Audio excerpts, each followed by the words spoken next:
Merci, Monsieur le maire. L'année dernière, j'avais eu l'occasion, à la même époque, de souligner ma satisfaction de voir les crédits de la DPSP augmenter significativement sous l'effet de la mise en place de la brigade de lutte contre les incivilités et le passage de 1000 à 1900 agents pour la DPSP. Cette année, cette transformation continue avec l'intégration prévue en 2018 des 2183 agents transférés de la préfecture de police à la ville. Ça y est, le budget propre de la ville consacré à la sécurité et à la lutte contre les incivilités à Paris commence véritablement à ressembler à quelque chose et nous nous en réjouissons. Je suis satisfait, et avec moi le groupe UDI Modem, que dans quelques jours, la ville soit à la tête d'une brigade forte de peut-être 2500 voire 3000 agents. Vous nous donnerez, Colombe Brossel, des précisions à ce sujet, en charge de la tranquillité des Parisiens. Ne revenons pas sur le statut particulier de la ville qui justifie la coproduction de certaines compétences avec l'APP, mais saluons les évolutions, je dirais même les révolutions récentes, car notre ville est bien en train de se doter de ce que les citoyens appellent couramment une police municipale. Ne soyons pas tatillons sur la terminologie. 2017 était une année de mise à l'épreuve sur la capacité de cette DPSP à tenir ses missions de prévention, de médiation, de dissuasion et de répression. Les chiffres de la verbalisation, que je vous remercie de nous avoir fournis, sont difficiles à interpréter puisqu'avec des progressions de plus de 100% des PV, de 245% de verbalisation de dépôt sur la voie publique, etc., on est partagé entre l'idée de saluer les efforts entrepris ou au contraire de s'étonner de l'inaction qui semblait régner précédemment.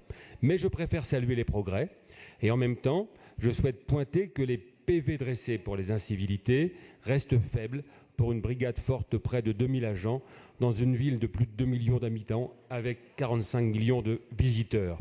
L'exemple des 27 contraventions pour dépôt sauvage est à cet égard symptomatique quand on constate des visu la réalité concrète dans certains quartiers de la capitale.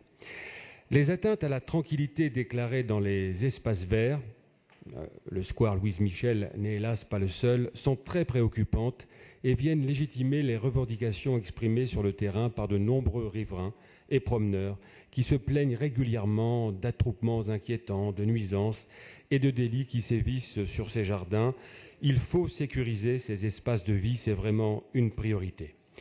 Pour ce qui est des nouveautés de 2018, 2018 verra notamment l'exercice de la police du stationnement par la ville, qu'elle a choisi de déléguer à des opérateurs privés, une aubaine pour les finances, avec des recettes de la police du stationnement estimées à 330 millions d'euros, contre 90 millions quand cette compétence était exercée par la préfecture de police. Il n'y a pas à dire, la privatisation a du bon. Il faut évidemment que les automobilistes fassent preuve de civisme. Et il convient aussi que les instructions données aux services n'oublient pas le mot discernement, dont on a l'impression qu'il a parfois disparu de leur vocabulaire. 2018 verra aussi la fin de la subvention versée au GPIS dans le logement social et la compétence de verbalisation donnée aux agents du même groupement à l'encontre des locataires sociaux peu scrupuleux.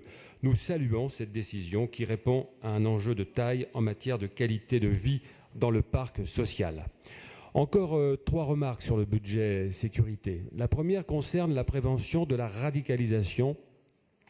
En ce domaine, la ville ne doit pas sous-évaluer les moyens de prévention qu'elle peut mettre en œuvre en complément des moyens de répression du parquet et de la police nationale.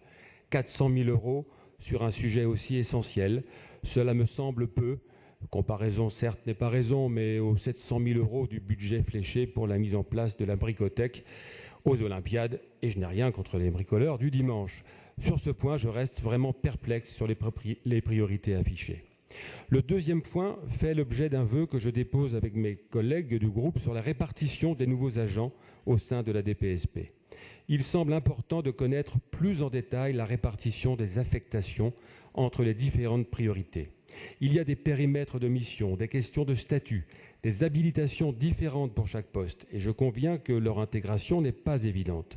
Pour autant, il nous est indispensable de pouvoir apprécier cette répartition et ces nouveaux effectifs par statut et par mission pour mieux apprécier les priorités données à la sécurité et la tranquillité des Parisiens.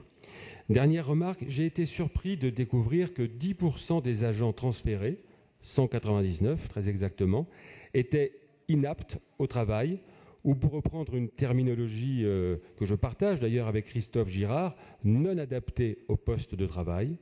Cela signifie, j'imagine, de nombreuses souffrances personnelles pour ces agents qui, pour des raisons qu'il conviendrait de développer ici, se retrouvent donc dans l'incapacité d'occuper pleinement leur poste de travail. Comment a-t-on pu jusque-là maintenir en poste ces personnels ? Y a-t-il eu un manquement d'accompagnement ? Cela pose question et je souhaite donc connaître les efforts que la direction des ressources humaines de la ville de Paris fera pour reclasser ces personnels. Je vous remercie.